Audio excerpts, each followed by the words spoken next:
Assalamualaikum warahmatullahi wabarakatuh. Perkenalkan, saya Nur Azlina Oktavianti, mahasiswa Magister Pengajaran Kimia Institut Teknologi Bandung. Di sini saya akan menjelaskan tentang model atom Bohr. Sebelum kita memasuki lebih jauh, materi yang akan kita pelajari, akan lebih baik kita mengetahui komponen pembelajaran yang akan kita bahas pada hari ini. Yang pertama adalah tujuan pembelajaran, yang kedua tentang apa itu spektrum atom hidrogen, yang ketiga kita akan membahas tentang model atom Bohr, yang keempat kesimpulan, dan yang terakhir kita akan menajamkan pemahaman kita melalui rangkaian contoh soal. Ada pepatah yang mengatakan tak kenal maka tak sayang. Maka kita akan mengenali dulu tujuan pembelajaran kita pada hari ini. Apa yang kita harapkan setelah kita mempelajari materi hari ini? Yang pertama, siswa dapat memahami tentang spektrum garis atom hidrogen. Yang kedua, siswa dapat mengerjakan soal berkaitan dengan energi dan panjang gelombang pada spektrum garis atom hidrogen. Dan yang terakhir, siswa dapat menjelaskan tentang karakteristik atom hidrogen dibandingkan dengan model atom lain. Ingat baik-baik ya, 3 tujuan pembelajaran kita pada hari ini. Yang pertama, kita akan masuk tentang apa itu spektrum hidrogen dan mengapa kita mempelajari spektrum atom hidrogen yang dikaitkan dengan model atom Bohr. Oke, mungkin ketika kita SMP, kita pernah mendengar bahwasanya sinar matahari tidak hanya terdiri atas satu warna saja. Yang kita lihat sinar matahari itu hanya memiliki satu warna putih saja ya kan? Tapi ternyata Sir Isaac Newton pada tahun 1672 meneliti tentang spektrum cahaya putih. Ia menemukan fakta bahwasanya ketika spektrum sinar putih dilewatkan kepada suatu prisma, maka akan dihasilkan spektrum warna yang beragam.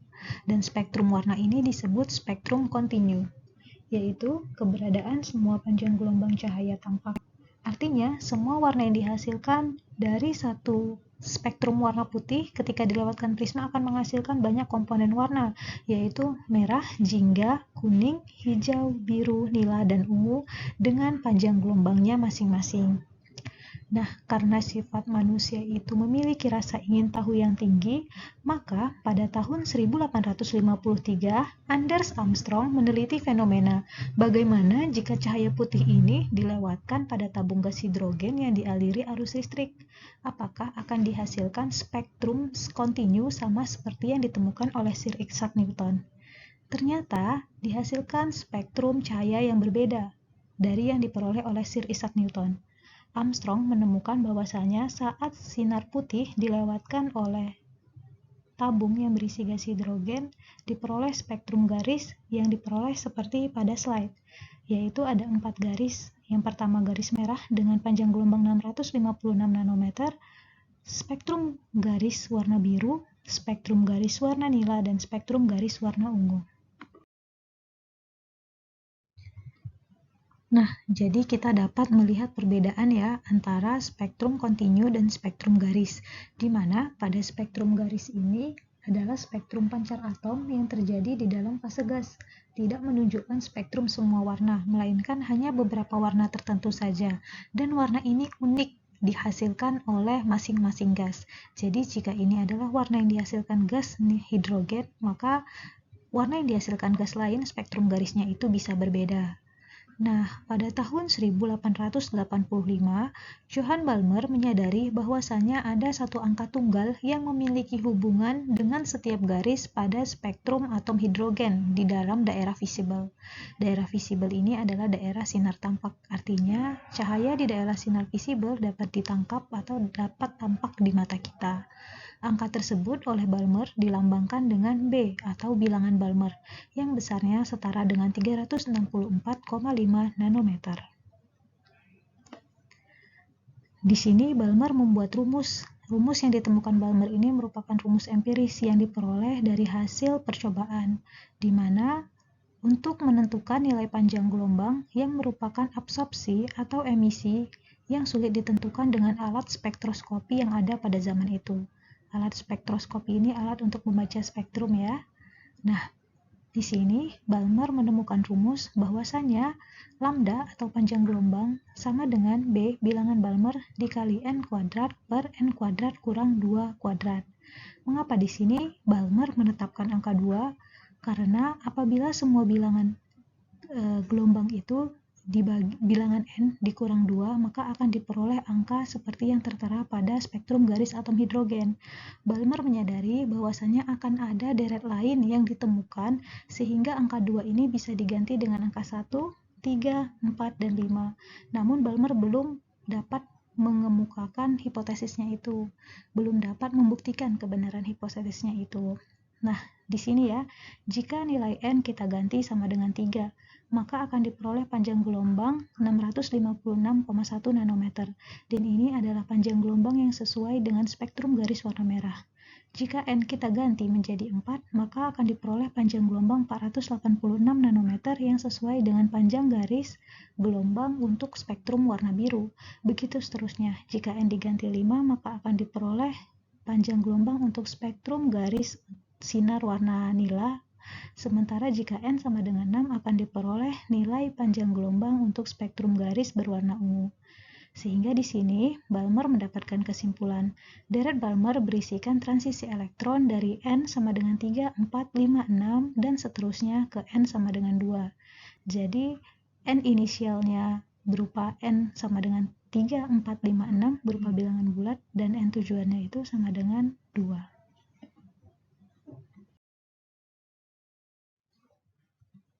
Nah, karena persamaan Balmer menyertakan angka 2 sehingga tidak dapat digunakan untuk semua spektrum garis, maka pada tahun 1888 dengan mengotak-atik persamaan Balmer, Johannes Rydberg menggeneralisasi persamaan Balmer sehingga bisa diperoleh persamaan Rydberg di mana R sama dengan massa diam elektron dikali muatan elementer per 8 kali permitivitas ruang hampa dipangkatkan 2 dikali konstanta Planck dikali kecepatan cahaya. Nah, nilai R atau tetapan Rydberg dapat digunakan untuk memperkirakan panjang gelombang beberapa garis pada spektrum emisi hidrogen. Jadi persamaannya jadi 1 per lambda dikali R. Nah, yang panjang itu bisa disingkat ya menjadi persamaan Rydberg, di mana persamaan Rydberg itu akhirnya bisa ditulis menjadi 1 per lambda, 1 atau 1 per panjang gelombang sama dengan R dikali 1 per kulit final atau kulit yang menjadi tujuan dikurang 1 per Ni kuadrat kulit yang menjadi asal, di mana nilai N ini adalah bilangan bulat. Nah, keunikan dari konstanta Rydberg yang ditemukan oleh Johannes Rydberg ini bisa digunakan untuk mencari energi dan panjang gelombang, di mana jika untuk mencari energi, nilainya akan setara dengan 2,18 kali 10 pangkat min 18 Joule. Sementara jika digunakan untuk mencari panjang gelombang, nilai konstanta Rydberg akan setara dengan 1,907 kali 10 pangkat 7 meter min 1. Pun berlalu. Jika sebelumnya model atom yang digunakan oleh dunia pada saat itu adalah model atom Rutherford, seiring dengan perkembangan dan ditemukannya spektrum atom hidrogen, maka ditemukan pula lah kegagalan dari model atom Rutherford. Apa itu? Yuk, kita bahas. Oke, sekarang kita masuk dengan kegagalan model atom Rutherford. Nah, Rutherford berpendapat bahwasanya elektron mengelilingi inti dalam suatu lintasan, dan menurut teori fisika klasik, ketika suatu benda bergerak secara sentrifugal dan memancarkan sejumlah energi, maka di suatu waktu benda tersebut akan kehilangan energinya. Sama seperti kita berlari di tengah lapangan sepak bola. Jika kita terus-menerus berlari dalam kecepatan konstan, pasti kita akan kelelahan dan kita akan berhenti kan. Begitu juga dengan teori fisika klasik, di mana mereka meyakini bahwasanya suatu saat elektron akan kehabisan energi karena massa elektron kecil dan muatannya berlawanan dengan proton yang massanya lebih besar, maka suatu waktu elektron yang kehabisan energi pasti akan tertarik dan terjatuh ke dalam inti atom. Pada tahun 1913, Niels Bohr dapat menjelaskan adanya keterkaitan antara fenomena spektrum atom hidrogen yang dapat menjawab kelemahan teori atom Rutherford ini. Niels Bohr menyatakan bahwasanya elektron hanya bergerak di lintasan orbit tertentu di dalam atom. Jadi elektron kalau hanya bergerak di lintasan n sama dengan 2, ya selamanya akan bergerak di lintasan itu gitu. Kecuali pada suatu keadaan di mana elektron bisa berpindah ke lintasan energi lainnya. Dan yang kedua, saat elektron bergerak pada orbitnya, elektron tidak memancarkan energi, sehingga elektron tidak akan jatuh ke inti. Sembari menjawab kelemahan model atom Rutherford, Niels Bohr akhirnya mengemukakan gagasan tentang model atom yang ditemukan olehnya. Bohr mengemukakan tentang model atomnya. Yang pertama, elektron hanya bergerak di lintasan tertentu di dalam atom, di mana lintasan atom ini disebut dengan orbital. Tingkat energi masing-masing orbital berbeda, di mana orbital yang dekat dengan inti atau kulit K memiliki energi inti minimum, dan orbital yang terletak jauh dari inti memiliki energi maksimum. Yang ketiga, jumlah maksimum elektron untuk setiap orbital adalah 2n². Jadi, pada orbital K yang memiliki n sama dengan 1, maka jumlah maksimum elektron yang bisa ditempati oleh orbital K adalah 2 elektron. Begitu seterusnya untuk orbital N. Untuk orbital L yang memiliki n sama dengan 2, maka 2² adalah 4 dikali 2 sama dengan 8. Begitu juga untuk orbital M yang memiliki maksimal jumlah elektron itu 18 elektron dan orbital N 32 elektron.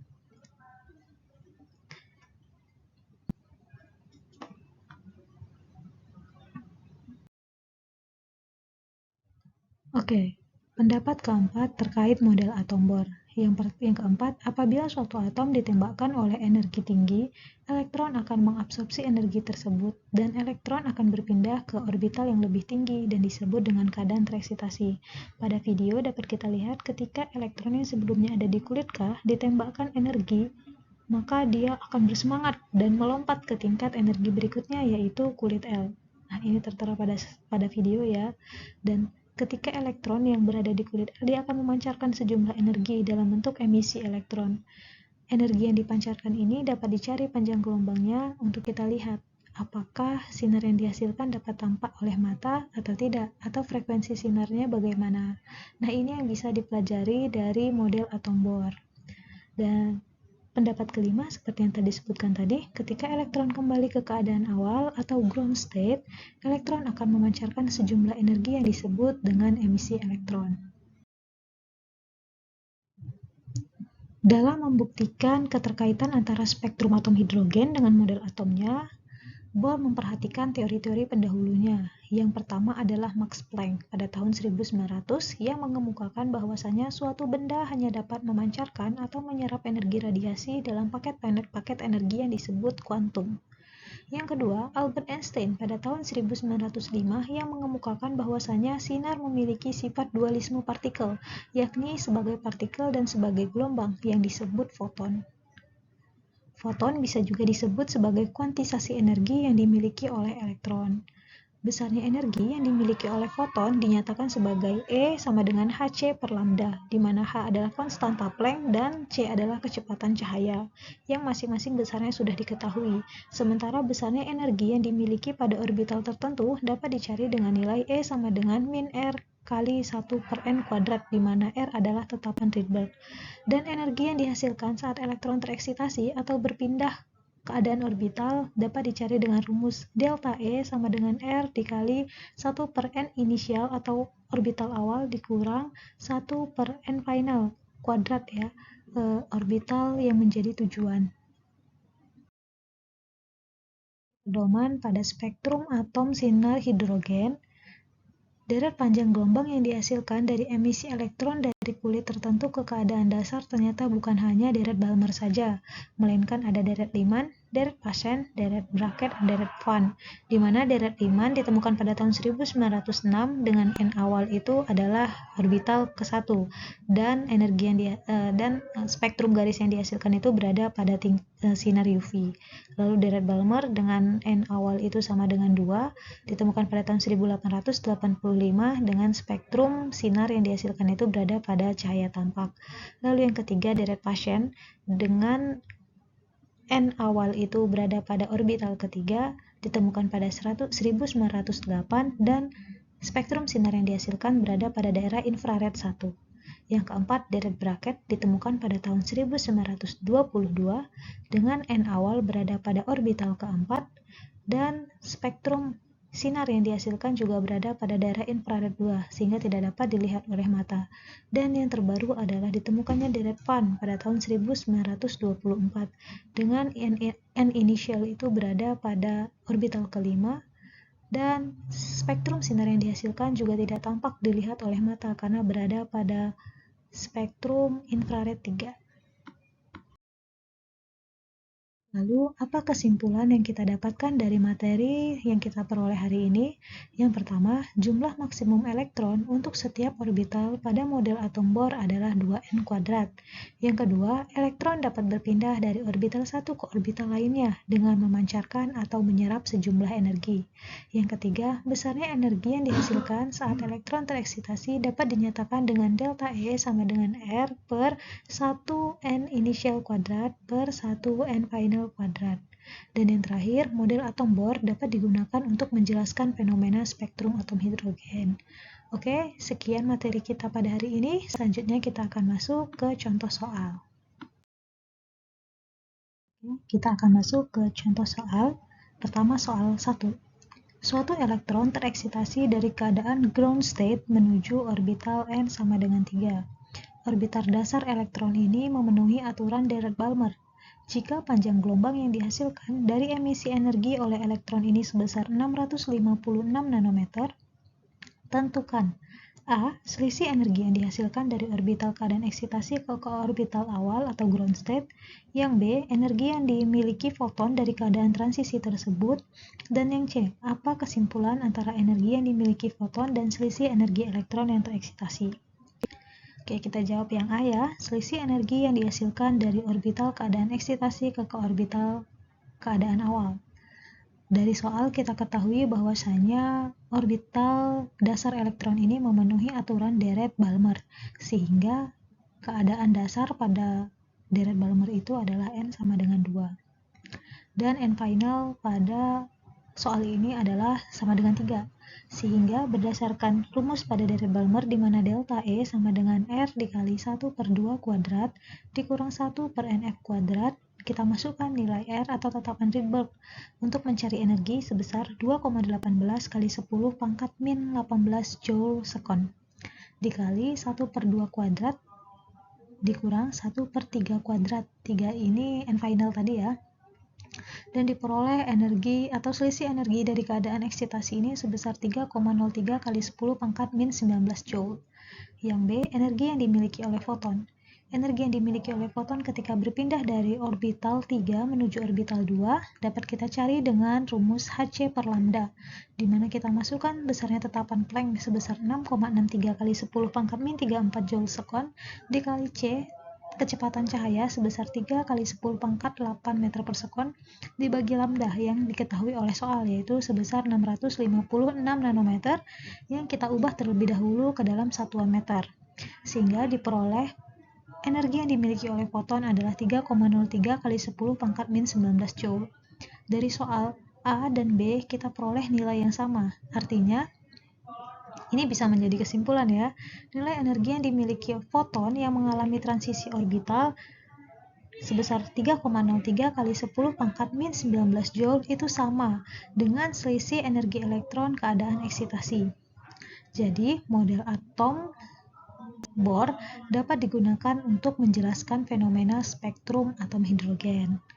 Jadi, dari keadaan eksitasi N3 menuju N2 dapat diperoleh energi delta E sama dengan 3,03 kali 10 pangkat min 19. Sementara kalau kita ditanya energi yang dimiliki oleh foton dapat dicari dengan Hc per lambda. Nah, ini juga bisa menjadi salah satu pertimbangan dalam menggunakan rumus ya. Jika ditanya selisih energi dan diketahui nilai N awal dan N akhirnya itu bisa dicari pakai rumus delta E sama dengan R dikali 2 kuadrat kurang 1 per N final kuadrat, di mana besarnya nilai N awal ini dapat diketahui dari deret yang digunakan. Kadang juga pada soal itu tidak disebutkan deretnya, langsung disebutkan pada keadaan ground state N sama dengan 1 atau N sama dengan 2, seperti itu. Dan energi yang dimiliki oleh foton dapat dicari dengan EHc per lambda. Energi ini adalah energi yang dihasilkan oleh foton, di mana foton itu adalah paket-paket energi ya, yang dihasilkan oleh elektron.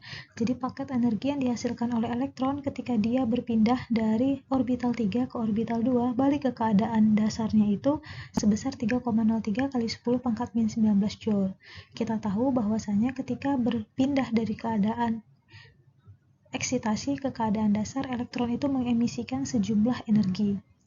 Dan energi yang terbaca itu, panjang gelombang yang terbaca itu sebesar 656 nanometer, di mana 656 nanometer ini merupakan panjang gelombang untuk warna merah. Seperti itu ya. Oke. Soal kedua. Diketahui transisi elektron atom hidrogen dari berbagai orbital. Yang pertama N1 menuju N sama dengan 2, yang kedua N1 menuju N sama dengan 3, dan yang ketiga adalah N1 ke N sama dengan 4. Dari soal diminta tentukan A. Energi yang diperlukan oleh atom untuk bertransisi, yang B. Panjang gelombang yang dihasilkan dari emisi elektron, dan yang terakhir, apa hubungan energi yang dihasilkan dan panjang gelombang dari transisi elektron tersebut. Oke, kita coba jawab ya. Yang pertama A. Energi yang diperlukan atom untuk bertransisi.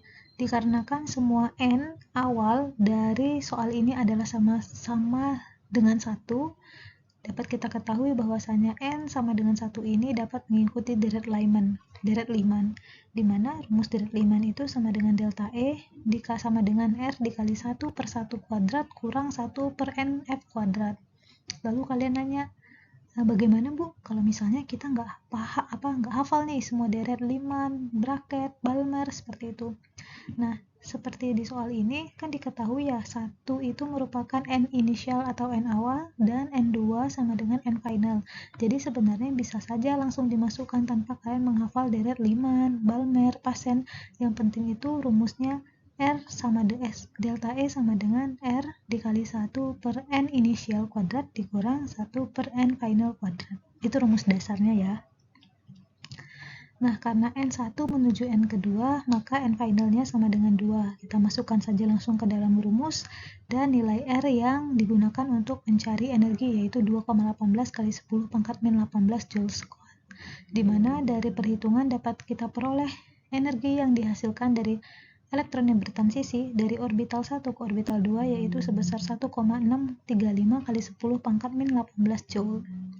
Lalu untuk elektron yang bertransisi dari orbital 1 ke orbital 3, sama caranya kita masukkan nilai-nilai masing-masing komponen yang diketahui, maka kita akan peroleh nilai E sama dengan 1,9375 kali 10 pangkat min 18, dan terakhir untuk elektron yang berpindah dari orbital 1 ke orbital 4 dihasilkan energi atau menyerap energi sebesar 2,044 kali 10 pangkat min 18 Joule. Dari jawaban ini dapat kita lihat tren ya, semakin jauh orbitalnya, kan dari N1 menuju N2 itu selisih orbitalnya 1 ya, dari N1 ke N3 selisih orbitalnya 2, dari N1 ke N4 selisih orbitalnya 3.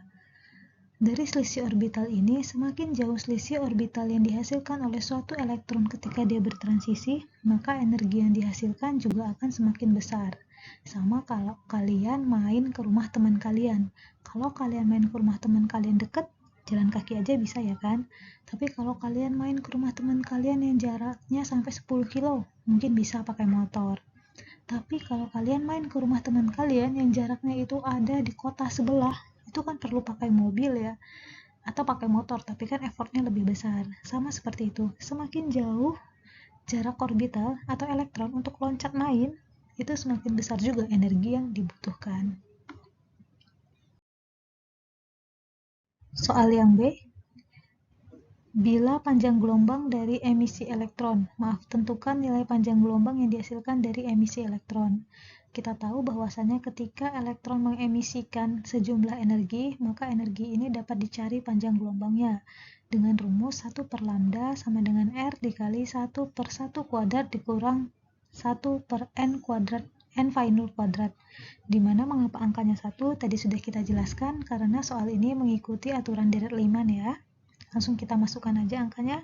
Ingat kalau R itu untuk mencari panjang gelombang, angkanya itu berbeda dengan R yang digunakan untuk mencari energi, di mana untuk panjang gelombang itu besarnya R sama dengan 1,907 kali 10 pangkat 7 meter min 1. Kita masukkan nilai N finalnya sama dengan N2, lalu diperoleh nilai panjang gelombang yang dihasilkan dari N1 ke N2 itu sebesar 121,57 nanometer. Sementara untuk panjang gelombang yang dihasilkan dari N1 ke N3 sebesar 102,57 nanometer, dan yang terakhir panjang gelombang yang dihasilkan dari orbital 1 menuju orbital 4 sebesar 97,25 nanometer. Sama seperti energi pada soal A, pada soal B kita bisa lihat tren yang dihasilkan oleh panjang gelombang dari emisi elektron ini ya, dimana semakin dekat jarak orbitalnya maka panjang gelombangnya itu semakin besar. Kayak gini, dari N1 ke N2 panjang gelombangnya besar ya, 121,57 dibandingkan dengan N1 menuju N3. Panjang gelombang yang dihasilkan oleh foton ini hanya sebesar 102,57. Bahkan dari N1 ke N4 panjang gelombangnya itu hanya 97,25 nanometer. Dari tren ini dapat kita gunakan untuk menjawab soal C. Apa hubungan panjang gelombang dengan emisi elektron? Kalau tadi pada panjang gelombang semakin jauh jarak orbital, maka energi yang dihasilkan oleh elektron itu semakin besar. Tapi jika dikaitkan dengan panjang gelombang, semakin jauh jarak antar orbital, maka panjang gelombang yang dihasilkan itu semakin kecil. Hal ini itu sesuai dengan hubungan E sama dengan 1 per lambda. Karena panjang gelombang yang dihasilkan pada Dirac-Lehmann ini kecil dan tidak berada pada spektrum sinar tampak, maka spektrum ini tidak dapat dilihat oleh mata karena berada pada spektrum sinar UV. Seperti itu. Oke, sekian materi yang bisa saya sampaikan pada hari ini terkait tentang spektrum atom hidrogen dan kaitannya dengan perkembangan model atom Bohr. Kita juga sudah membahas mengapa model atom Bohr dapat menggantikan model atom Rutherford. Dan satu hal yang pasti, model atom Bohr itu masih dapat digunakan sampai sekarang, terutama untuk menjelaskan tentang fenomena spektrum atom hidrogen. Meskipun saat ini sudah digunakan model atom yang lebih maju, yaitu model atom mekanika kuantum. Tapi model atom Bohr merupakan dasar yang digunakan untuk perkembangan terkait model atom mekanika kuantum.